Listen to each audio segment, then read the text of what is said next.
Hi friends, எல்லாருக்கும் வணக்கம். Welcome back to my channel. நீங்கள் இது வரைக்கும் நம்ம சேனலை சப்ஸ்கிரைப் பண்ணாமல் பார்த்துட்டு இருந்தீங்க அப்படின்னா சப்ஸ்கிரைப் பண்ணிவிட்டு பாருங்கள்.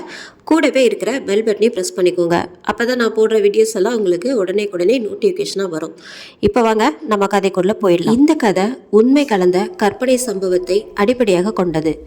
ஜெகன் தனது உயிரை கையில் பிடித்து ஓடிக்கொண்டிருந்தான். எங்கு போகிறோம், எந்த வழியாக போகிறோம் என்று கூட தெரியாமல் பயத்தின் உச்சகட்டத்தில் ஓடிக்கொண்டிருந்தான். தலையில் இருந்து ரத்தம் வழிந்து கொண்டிருந்தது. எதையும் பொருட்படுத்தாது ஓடினான். தூரத்தில் ஒரு வெளிச்சம் தெரிந்தது. அங்கே ஏதோ வெளிச்சம் தெரியுது. அப்போ ஏதோ வீடு இருக்கு போல. நேரா அங்கே போயிட வேண்டியதுதான். அருகில் செல்ல செல்லதான் தெரிந்தது அங்கு ஏதோ எரிந்து கொண்டிருப்பது போல. என்னது, அங்கே ஏதோ எரியிற மாதிரில இருக்கு. அந்த நேரத்தில் என்னத்தை எரிச்சுக்கிட்டு இருக்காங்க? ஏதோ எரிந்து கொண்டிருக்கவும் அதனை சுற்றிலும் சில இடங்களில் புகை வந்து கொண்டும் சில இடங்களில் ஏதோ ஒரு திண்டு போன்ற அமைப்புடன் காணப்பட்டது. தலையில் இருந்து வழிந்த ரத்தம் கண்கள் வழியாக கசிந்து கொண்டிருப்பதால் அவனால் தெளிவாக பார்க்க முடியவில்லை. கண்களை துடைத்து கொண்டு அது என்ன என்று கூர்ந்து கவனித்தான். அப்பொழுதுதான் அதை பார்த்தான். அவன் வந்த இடம் சுடுகாடு என்றும் எரிந்து கொண்டிருப்பது பிணம் என்றும் தெரிந்தது. ஜெகன் சுற்றிலும் பார்த்தான். எங்கும் சமாதிகள் மட்டுமே தெரிந்தது. ஐயோ, பயத்தில் எங்கே வரோம்னே தெரியாமல் சுடுகாட்டுக்கு வந்துட்டோமே. ஆ என்ற அலறல் சத்தம் கேட்க ஜெகன் சத்தம் வந்த திசையை நோக்கி பார்த்தான்.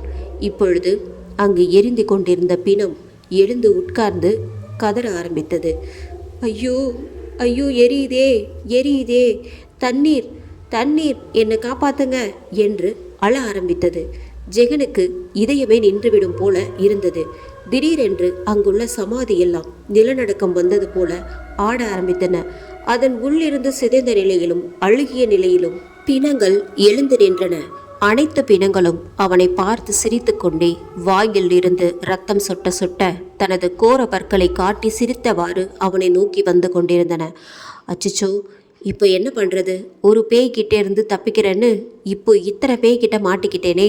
இப்போ என்ன பண்ணுறதுனே தெரியலையே. வந்துட்டியா, உயிரை தந்துவிட வந்துட்டாயா என அனைத்து பிணங்களும் கோரஸாக சொல்லிக்கொண்டே நாக்கில் இருந்து ரத்தம் வழிய இவனை நோக்கி வந்து கொண்டிருந்தது. அப்பொழுது திடீரென பின்னால் அவன் தோலை யாரோ தொட திடுக்கிட்டு அவன் திரும்பி பார்த்தான். அங்கு சில மாதங்களுக்கு முன்பு சரவணன் தூத்துக்குடிக்கு வேலைக்கு சென்று அவன் கிராமத்துக்கு சைக்கிளில் திரும்பி கொண்டிருந்தான். அது இரவு 1 மணி இருக்கும். தூத்துக்குடியில் இருந்து 7 கிலோமீட்டர் தொலைவில் உள்ளது அந்த கிராமம். அங்கு இரவு பஸ் வசதியெல்லாம் கிடையாது. ஒரு நாளைக்கு 3 பஸ் தான். கடைசி பஸ் இரவு 9 மணிக்கு போய்விடும். சரவணனும் பஸ்ஸில் தான் வருவான். இன்று தாமதமானதால் முதலாளியிடம் சைக்கிள் வாங்கி அதில் வந்து கொண்டிருந்தான். வெளியூரில் வேலை பார்ப்பவர் எல்லாம் இரவு 9 மணிக்கு ஊர் திரும்பி விடுவார்கள். சரவணனும் சீக்கிரம் ஊர் திரும்பி விடுவான். இன்று ஏனோ லேட் ஆகிவிட்டது. அவனும் பயந்து போய் கொண்டிருந்தான். திடீரென்று சைக்கிள் பஞ்சர் ஆகியது. அதுவும் அந்த ஆலமரத்துக்கு அருகில். சரவணன் இதய துடிப்பு ஒரு நிமிடம் நின்று விட்டது. அச்சச்சோ, இந்த மரத்துல தானே போன வாரம் அடுத்த தெரு மாரியப்பன் எதையோ பார்த்து பயந்துட்டான். அப்புறம் 1 வாரமாக அவனுக்கு குளிர் காய்ச்சல் வேற வந்துருச்சு. இப்பொழுது அவனது இதயம் பலமாக துடிக்க ஆரம்பித்தது. இருட்டில் அந்த மரம் அசைவது கூட அவனுக்கு ஒருவித பயத்தை ஏற்படுத்தியது. அப்பொழுதுதான் அவன் அதை கவனித்தான். அது மெல்ல அந்த ஆலமரத்தில் இருந்து கீழே இறங்கி வந்து கொண்டிருந்தது. அது பார்க்க மிகவும் வித்தியாசமாக இருந்தது. அதுவும் அது 4 கால்களால் நடந்து வந்து கொண்டிருந்தது. தூரத்தில் வரும்போது அது ஏதோ நாய் அல்லது பூனை என்றுதான் நினைத்தான். ஆனால் அது அருகில் வர வர அது ஒரு மனித உருவம் என்று தெரிந்தது. அந்த உருவம் மிகவும் பயங்கரமாக இருந்தது. அந்த உருவம் 4 கால்களில் நடந்து வந்து கொண்டிருந்தது. அதன் நாக்கு வெளியே தொங்கிக் கொண்டு வாய் முழுவதும் இரத்த கரையுடனும் உடல் முழுவதும் எரிந்த நிலையிலும் கண்களில் இருந்து இரத்தம் வழிந்து கொண்டும் இருந்தது. அது 2 கைகளாலும் சேர்த்து நடந்து வந்து கொண்டிருந்தது. அதன் ஒரு கை முன்புறம் திரும்பியும் இன்னொரு கை பின்புறம் திரும்பியும் இருந்தது. அது அவனை நோக்கி வர அவன் தப்பிப்பதற்காக திரும்பி தன் சைக்கிளை தேடினான். ஆனால் அங்கு அவன் சைக்கிள் அந்தரத்தில் மிதந்து கொண்டிருந்தது. சைக்கிள் மிதந்து கொண்டிருக்கும் போதே அதனை யாரோ ஓட்டுவது போல் சக்கரம் சுற்றி கொண்டே இருந்தது. சரவணன் தப்பித்தால் போதுமென திரும்பி ஓட ஆரம்பித்தான். சுற்றிலும் இருட்டு. எதையும் பொருட்படுத்தாது ஓடினான். ஒரு வழியாக மூச்சிறைக்க ஓடி வந்து அவன் வீட்டை வந்தடைந்தான். நேராக பூஜை அறையை நோக்கி சென்றவன் அங்கு இருக்கும் தனது குலதெய்வமான கருப்பசாமியை வேண்டினான். கருப்பா, நீதாப்பா காப்பாத்தனோ என்று வேண்டிக்கொண்டு பூஜை தட்டில் இருந்த விபூதியை எடுத்து பட்டையாக பூசிக்கொண்டான். சப்பா, என்ன ஒரு பயங்கரமான உருவம்! ஒரு நிமிஷம் உயிரே போயிடும் போல இருந்துச்சு. அது என்ன இவ்வளோ பயங்கரமாக இருக்கு! ஐயோ, நினைக்கும் போதே அடிவயிறு கலக்குது. நல்ல வேலைடா சாமி, தப்பிச்சோம். இனிமேல் நைட் மட்டும் அந்த பக்கம் போகவும் கூடாது, வரவும் கூடாதுப்பா. நேராக வெளியே வந்தவன் ஓடி வந்த களைப்பில் வெளியில் இருந்த சாய்வு நாற்காலியில் அமர்ந்து கண்ணாயர்ந்தான். இப்பொழுது தூங்கினான் என்றே தெரியவில்லை. திடீரென்று அவனுக்கு அருகில் ஒரு குழந்தையின் சிரிப்பு சத்தம் கேட்டது. ஓடி வந்த அசதியினால் என்னவோ அவனால் கண்களை விழிக்க கூட முடியவில்லை. அந்த குழந்தையின் சிரிப்பு சத்தம் மட்டும் அவனுக்கு கேட்டுக்கொண்டிருந்தது. ஒருவாறு அரை தூக்கத்தில் எழுந்தவன் அருகில் நின்ற குழந்தையை பார்த்தான். அது மிகவும் அழகாக இவனை பார்த்து சிரித்தது. யார் குழந்தை இது? இந்த நேரத்தில் தனியா இங்கே என்ன பண்ணுது? யார் பாப்பா நீ? இங்கே என்ன பண்ணுற? இந்த நேரத்தில் உன் அப்பா அம்மா எங்க? இவன் கேட்கவும் அந்த குழந்தை திடீரென்று அழ ஆரம்பித்தது. என்னாச்சு பாப்பா, எதுக்கு அழுகிற? அந்த குழந்தை அழுகவும் அதை அவன் கையில் தூக்கி கொஞ்சினான். அவன் தூக்கவும் அந்த குழந்தை அழுகையை நிறுத்தி இவனை பார்த்து வித்தியாசமாக சிரிக்க ஆரம்பித்தது. சரவணன் அந்த குழந்தையை கீழே விட முற்பட அந்த குழந்தை ஒரு அகோரமான உருவமாக மாற ஆரம்பித்தது. அவனால் அதை விட முடியவில்லை. ஏதோ ஒன்று அந்த உருவத்தோடு அவன் கையை சேர்த்து ஒட்டியது போல இருந்தது. இப்பொழுது அந்த குழந்தை உருவம் முற்றிலுமாக ஒரு அகோரமான உருவமாக மாறியிருந்தது. அதன் கண்கள் இருந்த இடத்தில் வெறும் குழி மட்டுமே இருந்தது.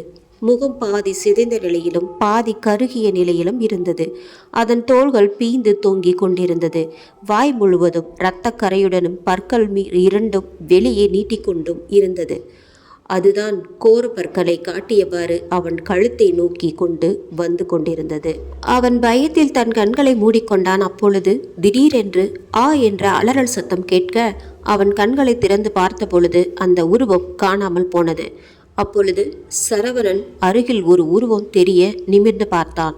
அவனுக்கு பின்புறம் 6 அடிக்கு உயரமாக ஒரு உருவம் ஒரு கையில் வீச்செருவாளுடன் மற்றொரு கையில் வேட்டை நாயை பிடித்தவாறும் நின்றது. சரவணன் கண்களை கசக்கி கொண்டு மீண்டும் பார்க்கும் பொழுது அந்த உருவம் எதுவும் இல்லை. இதுக்கு மேலே இங்கே இருக்கக்கூடாதுப்பா. உடனே வீட்டுக்குள்ளே போய் படுத்துட வேண்டியதுதான். சாமி ரூமில் படுத்து தூங்கிட வேண்டியதுதான். அங்கே தானே பேய் வராதுன்னு நிறையா படத்தில் காமிக்கிறாங்க. எப்பொழுது விடிந்தது என்று தெரியாமல் உறங்கி கொண்டிருந்தான். அம்மா வீட்டுக்கு சென்ற அவன் மனைவி சுமதி வந்து எழுப்பவும் தான் எழுந்திருச்சான். என்னையா, மணி 10 ஆச்சு, இன்னுமா எந்திரிக்கல? அதுவும் சாமி ரூமில் படுத்திருக்க. ஏதாச்சும் கெட்ட கனவு கண்டியா? அடிப்போடி, நீ வேற. கெட்ட கனவா? கெட்ட கனவு. இங்கே அவன் உசுறு பிழைச்சா போதும்னு ஓடி வந்திருக்கான். கெட்ட கனவு கண்டாங்களாம். யோ, என்னையாச்சு? இப்போ என்ன கேட்டுப்புட்டேன்னு இப்படி கோவப்படுற? என்னமோ மூஞ்ச பார்த்தா பேய் அடித்த மாதிரி இருந்துச்சு, அதான் கேட்டேன். அதுக்கு போய் இப்படி பேசுகிற? பேய் அடித்த மாதிரி இல்லடி, பேயை தான் அடிக்க வந்துச்சு. யோ, என்னையா சொல்கிற? ஆமாடி, நேற்று எனக்கு வேலை முடிய ரொம்ப லேட் ஆயிடுச்சா. சரி, இதுக்கு மேலே போனால் பஸ் இருக்காதுன்னு எங்கள் முதலாளிக்கிட்ட சைக்கிள் வாங்கி அதில் வந்துட்டு இருந்தேனா திடீர்னு நம்ம ஊர் எல்லையில் இருக்கிற முச்சந்தியில் இருக்கிற ஆலமரத்து பக்கத்தில் வரவும் சைக்கிள் பஞ்சர் ஆயிடுச்சு. அப்புறம் என்னாச்சியா? சுற்றி ஒரே இருட்டு. அந்த இருட்டில் ஒரு உருவம் கண்ணு ரெண்டும் கோவை பழம் கலரில் என்னை பார்த்து அந்த ஆலமரத்தில் இருந்து இறங்கி வந்துச்சு. நானும் ஓடிடலான்னு சைக்கிளை தேடுறேன், அது அந்தரத்தில் பறக்குது. ஐயோ, அப்புறம் என்னாச்சியா? அப்புறம் என்ன, அங்கே பிடிச்ச ஓட்டம்தான். வீட்டில் வந்து தான் நின்னேன். எப்படியோ ஒரு வழியே தப்பிச்சாச்சு. என்னது தப்பிச்சேன்னா? அப்புறம் தாண்டி பிடிச்சது சனியை. விடாது கருப்புன்னு சொல்லுவாங்கள்ல, அதே மாதிரி தாண்டி என்னை விடாமல் வந்துருச்சு. என்னைய சொல்கிற? அட ஆமாடி, ஓடி வந்ததில் வெளியே இருக்கிற நாற்காலியில் உட்காந்து தூங்கிட்டேனா, கண்ணை திறந்து பார்த்தா ஒரு குழந்தை நிற்கிது. நானும் ஆசையாக குழந்தை தூக்கி கொஞ்சினேன். திடீர்னு அந்த குழந்தை ஒரு பயங்கரமான உருவமாக மாறிடுச்சு. நானும் பயத்தில் கண்ணை மூடிக்கிட்டேன்னா அந்த உருவம் காணாமல் போயிடுச்சு. பக்கத்தில் யாரோ நின்ன மாதிரி இருந்துச்சுன்னு பார்த்தா ரொம்ப உயரமாக கையில் வேட்டை நாயோட இன்னொரு கையில் வீச்செருவல்வோடும் யாரோ நிற்கிறாங்க.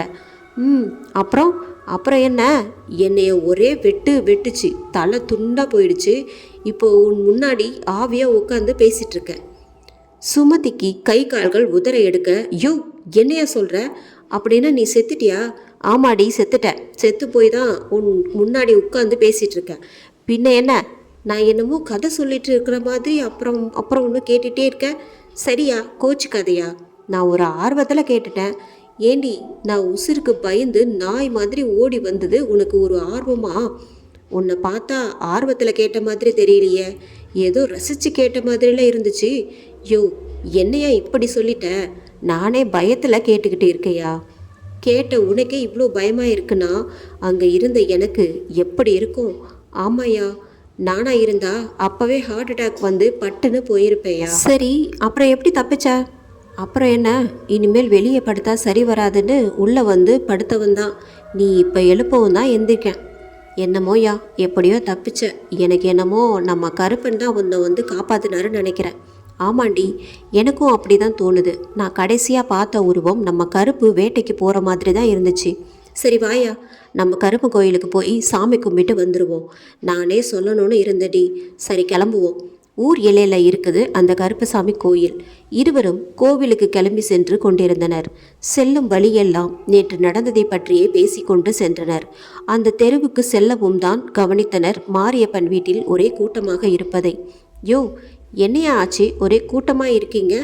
நம்ம மாரியப்பன் போன வாரம் எதையோ பார்த்து பயந்தால, அவன் செத்து போயிட்டாப்பா. எப்படியா திடீர்னு ஆச்சு? ஒரு வாரமாக ஏதோ பித்து பிடிச்ச மாதிரி புலம்பிட்டு இருந்தானா. நைட்டு தூங்குனவ தான், காலையில் எந்திரிக்கல. என்னன்னு பார்த்தா தூக்கத்திலேயே உயிர் பிரிஞ்சிச்சு போல. சரவணன் கூட்டத்தை விலக்கி கொண்டு போய் பார்த்தான். பார்த்த அவனுக்கு ஒரு நிமிடத்தில் உயிரே நின்றுவிடும் போல இருந்தது. அங்கு மாரியப்பன் உடல் மிகவும் அழுகிய நிலையில் இருந்தது. ஒரு வாரம் ஆன மாதிரி இருந்தது. கண்கள் இரண்டும் வெள்ளை நிறத்தில் இருந்தது. அதன் கருவிழிகளே இல்லை. என்னையா இது, உடம்பு இப்படி இருக்கு? இறந்து ஒரு வாரம் ஆன மாதிரிலாம் இருக்கு. ஆமையா, அதை தான் இங்கே பரபரப்பாக பேசிகிட்டு இருக்கோம். நேற்று நைட்டு தான் உயிர் பிரிஞ்சது. அதுக்குள்ளே எப்படி இப்படி ஆச்சுன்னு தான் தெரியல. அப்போது ஊர் எல்லையில் இருக்கிற கோவில் பூசாரி முனியன் வேஷ்டியை கோமணமாக வரிஞ்சு கட்டிக்கிட்டு நாக்கு வெளியே தொங்கி கொண்டு ஒரு கையில் வீச்சருவாளுடன் நின்று கொண்டு இத்திசையை பார்த்து கத்தியது. டேய், பண்ண தப்புக்கு அவனை கூட்டிட்டு போயிட்டா இதே மாதிரி தான் இன்னும் நிறைய பேர் போக போறீங்கடா. அதே நேரத்தில் அந்த ஆலமரத்தில் ஒரு உருவம் தனது அடுத்த வேட்டைக்காக தலைகீழாக தொங்கிக் கொண்டு காத்திருந்தது. இந்த கதை உங்களுக்கு பிடிச்சிருந்தது அப்படின்னா நம்ம சேனலை மறக்காமல் சப்ஸ்கிரைப் பண்ணுங்கள், லைக் பண்ணுங்கள், ஷேர் பண்ணுங்கள். நன்றி, வணக்கம்.